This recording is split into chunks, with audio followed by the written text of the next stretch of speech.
Okay, here's our studio setup. Now, as you can see from the tab sheets, there's a time to drain there, just in case I get buggered up while I'm trying to build this on the video. So, the problem is time to drain a cylindrical tank by, pretty sure this is Euler's method of computation. Okay, we're going to need a prototype update function.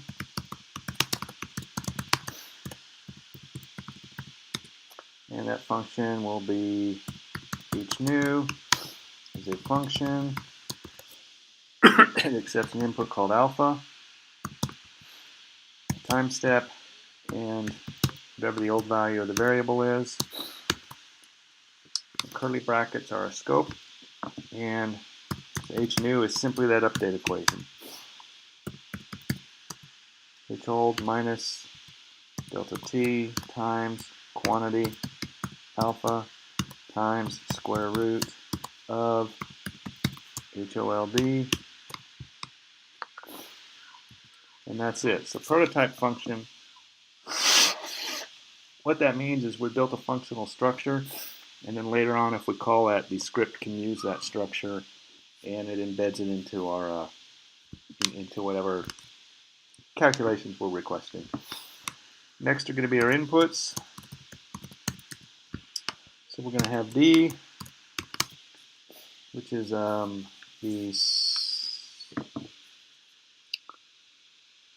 outlet diameter, which I believe in our prior problem was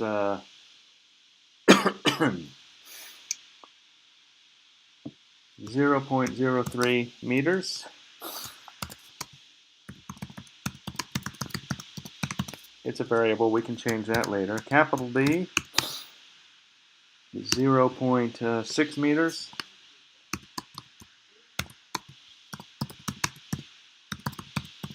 It's the tank diameter. On the G, 9.8.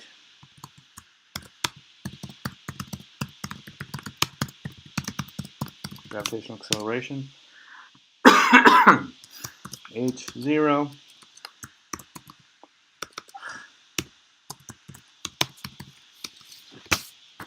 Will be our initial depth, which I think in this case is 3 meters.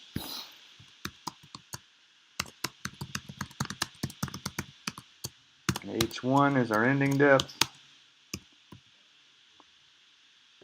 which our problem we said was 0.5 meters. Okay, we'll have a couple more inputs. We're going to need to know a time step. I'll start with 1.0. This is time step in seconds.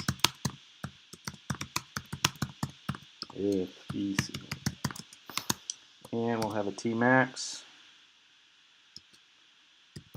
a max time, TJ max. And we'll start with 300 seconds to begin with, and that also is a variable. Okay, we're going to script it so that if it hits our ending depth before it hits the maximum time, that it just stops. We do a little bit of tidying up, because I just like stuff to line up. Pretty sure the computer could care less.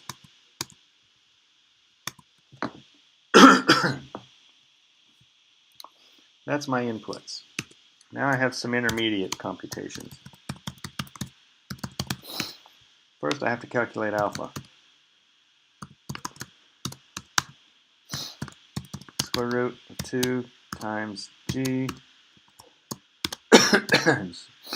little diameter squared over big diameter squared. We have a variable called how many, which is how many time steps it's going to take. It's the max t over dt. I want an elapsed time variable. I use that for plotting. And elapsed time, we're going to just repeat the value 0, how many times, and we'll have h any is going to be our depth variable. Again, we'll repeat 0, how many times h any at the first time we know is equal to h0. Now we're ready to do the repetition part.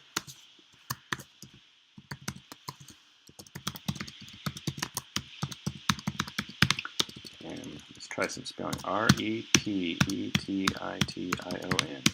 We use some count control repetition. This is called a for loop. So I'm going to have an incrementer. I'm going to call it I.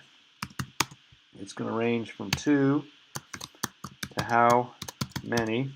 And if I don't specify it, I will increment in steps of 1. And then, while this is true, I need to tell the program what to do. So I'm going to update elapsed time. Elapsed time at time I is equal to elapsed time at what it used to be, I minus 1, plus the length of the time step, and h any at the end of the time step is equal to h new of alpha, delta t, and h any at time step I minus 1. Okay, this is I think this is called weak recursion. It looks like the function is calling itself, but really it isn't. It's accessing this location in memory, performing that arithmetic, and assigning the result to the next location in memory.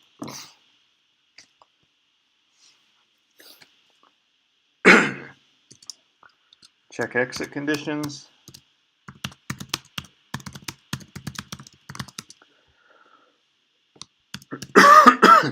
If h any we just calculated is less than or equal to h1, then that means we get to stop. And we'll simply break from the loop. Okay, so that's going to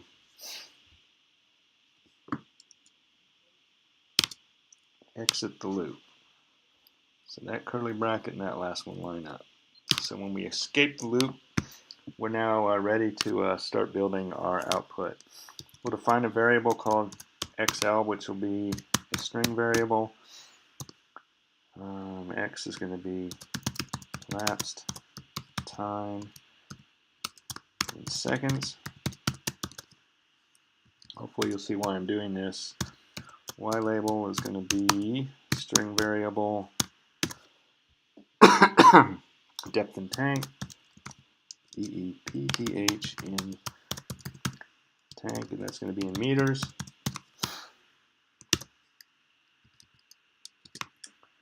Main, we'll call MT main title. This one's going to be tricky because we're actually going to compute the value of a main title. Time to end to beginning or stopping depth. I'll just call it time to final.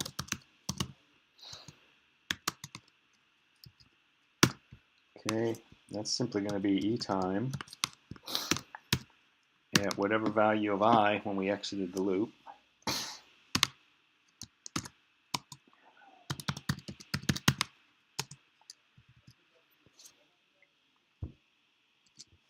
And finally, let's plot the output. Okay, so we're going to plot E time. We don't want to plot all the zeros that might still be in it, so we're going to go from time increment 1 to whatever I is. We're going to plot that against h any, starting at 1, also going to whatever increment I is. We want to label our axes, so we'll have main equals MT, X label equals XL, Y label equals YL, plot type, I'm going to choose stair step. Okay, titles, and I want my y limit to plot from 0 to h0.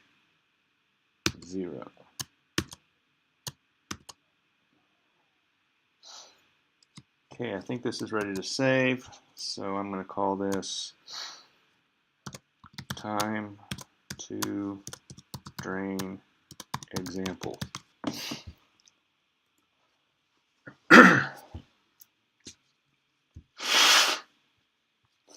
Only one way to find out. Fire. Could not find function ylim. Okay, it's a syntax error. Let's try that.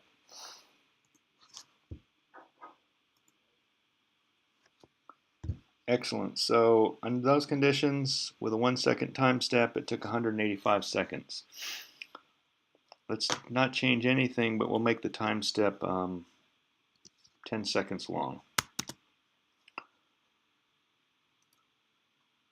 190 seconds. Now the reason it can't be the same as 185 is 10 seconds. It's either got to be at 180 or 190. It can't resolve in between times because these are discrete calculations.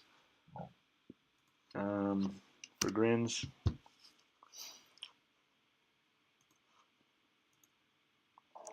it's very confusing. Again, because it's discrete calculations. Let's go back to make it real short time step. This might take a while. Let's see, save it, run it, and 185.209 blah, blah, blah, blah, seconds.